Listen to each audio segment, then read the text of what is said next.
Hi preschool friends, it's Mrs. Counts. My day hasn't gone at all like I thought it would, so I'm going to read a little book because I think we could all use some encouragement right now. It's called The Little Engine That Could. Maybe you've heard it before, maybe you haven't, but it's a good one.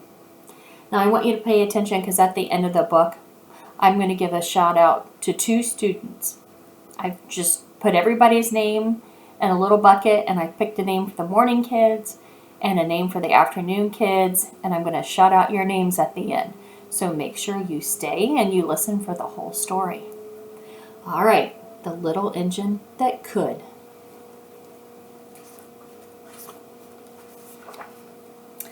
Chug, chug, chug. Puff, puff, puff.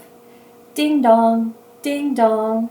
The little train rumbled over the tracks. She was a happy little train.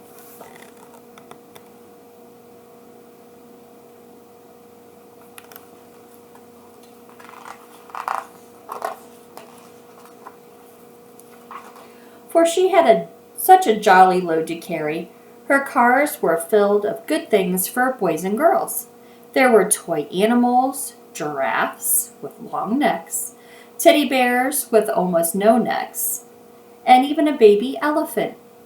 Then there were dolls, dolls with blue eyes and yellow curls.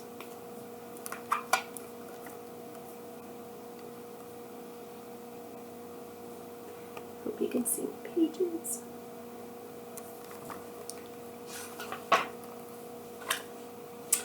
Dolls with brown eyes and brown bobbed heads, and the funniest little toy clown you ever saw.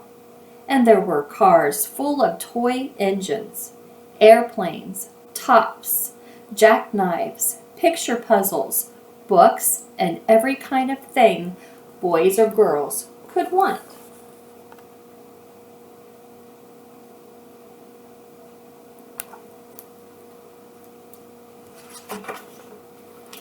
But that was not all. Some of the cars were filled with all sorts of good things for boys and girls to eat. Big golden oranges, red-cheeked apples, bottles of creamy milk for their breakfasts, fresh spinach for their dinners, peppermint drops and lollipops for after-meal treats.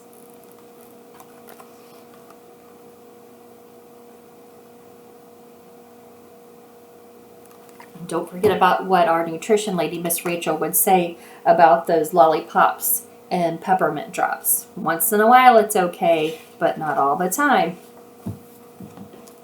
The little train was carrying all these wonderful things to the good little boys and girls on the other side of the mountain. She puffed along merrily.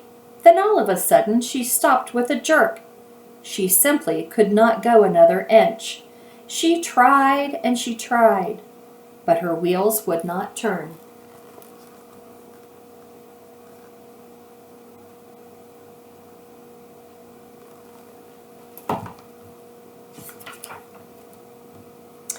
What were all those good little boys and girls on the other side of the mountain going to do without the wonderful toys to play with and the good food to eat? "Here comes a shiny new engine," said the funny little clown who jumped out of the train. "Let us ask him for help." So all of the dolls and all of the toys cried out together,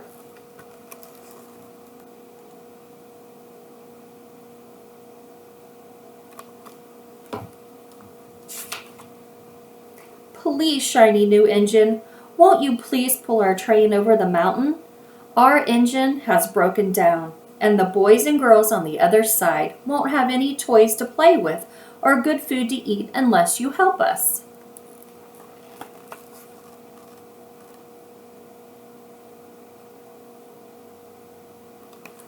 What do you guys think? Do you think that shiny engine's going to help them? But the shiny new engine snorted. "I pull you? I am a passenger engine.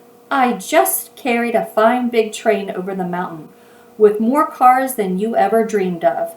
My train had sleeping cars with comfortable berths and tiny cars where waiters bring whatever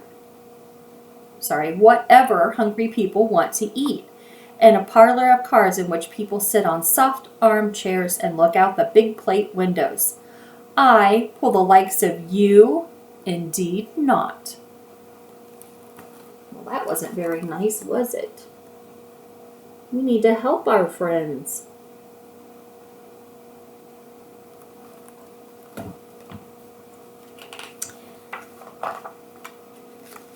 And off he steamed to the roundhouse, where engines live when they are not busy. How sad the little train and all the dolls and toys felt. Then the little clown called out, "The passenger engine." Let me show you the picture first before I turn the page.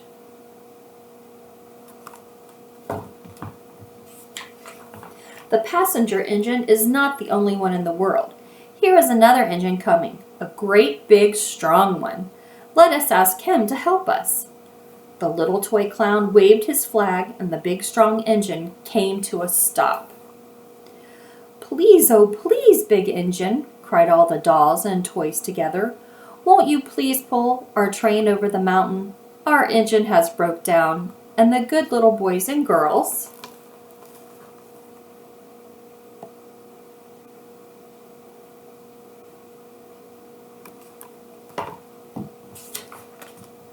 "On the other side won't have any toys to play with or good food to eat unless you help us." But the big strong engine bellowed, "I am a freight engine. I have just pulled a big train load with big machines over the mountain. These machines print books and newspapers for grown-ups to read. I am a very important engine indeed. I won't pull the likes of you."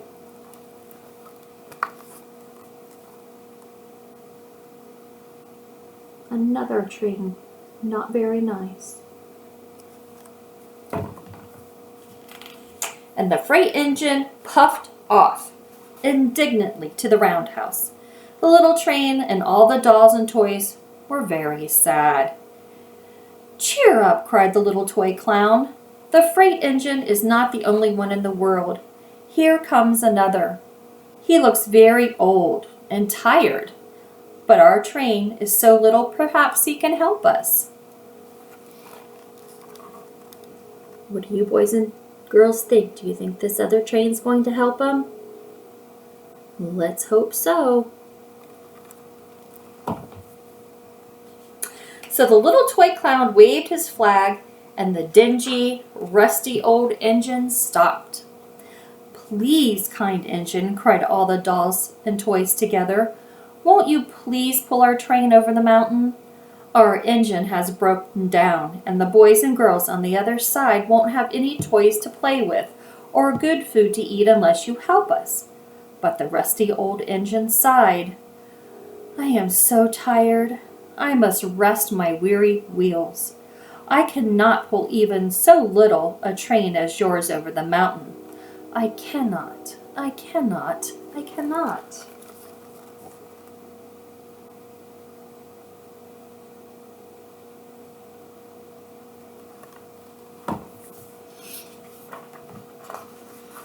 And off he rumbled to the roundhouse, chugging, "I cannot, I cannot, I cannot."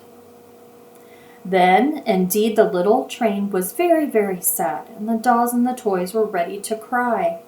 But the little clown called out, "Here is another engine coming, a little blue engine, a very little one. Maybe she will help us."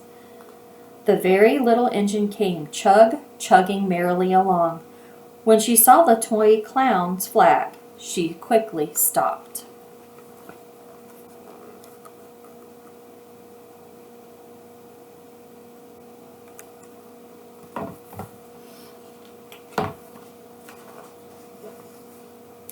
"What is the matter, my friends?" she asked kindly. "Oh, little blue engine," cried the dolls and toys, "will you pull us over the mountain? Our engine has broken down, and the good boys and girls on the other side won't have any toys to play with or good food to eat unless you help. Please, please help."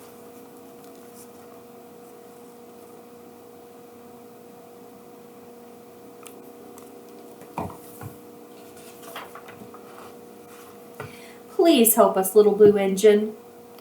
"I'm not very big," said the little blue engine. "They use me only for switching trains in the yard.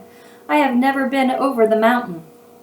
"But we must get over the mountain before the children awake," said the dolls and the toys. The very little engine looked up and saw the tears in the doll's eyes, and she thought of the good little boys and girls on the other side of the mountain.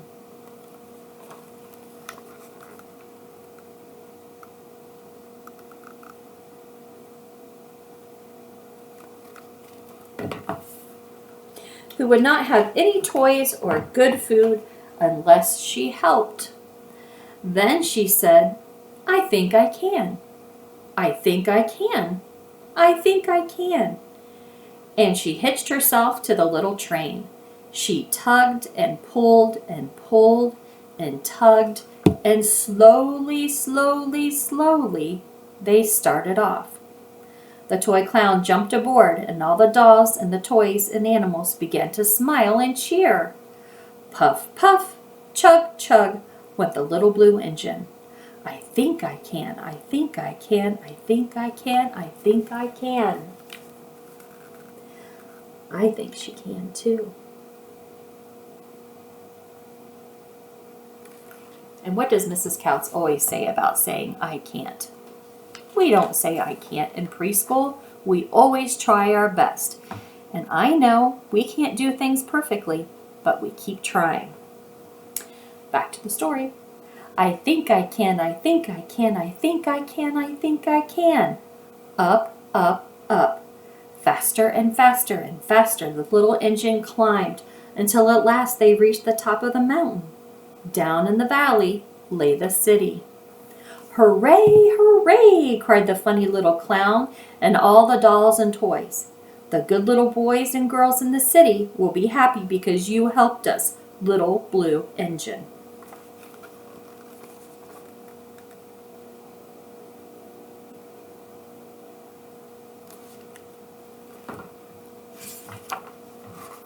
And the little blue engine smiled and seemed to say, as she puffed steadily down the mountain, "I thought I could. I thought I could. I thought I could. I thought I could. I thought I could."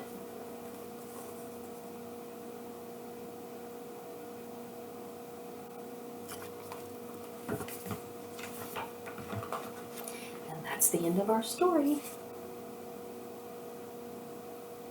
Everybody looks happy. Alright, so like I said, I felt like I needed some encouragement today. I think I can do it. I hope you can too. Alright, just like I promised, my shout out today for the morning class, Harper. Harper, I hope you're watching and listening. And for the afternoon class, it's Bradley. Bradley, I hope you listened to the story today too. Alright, friends, until next time, see you soon.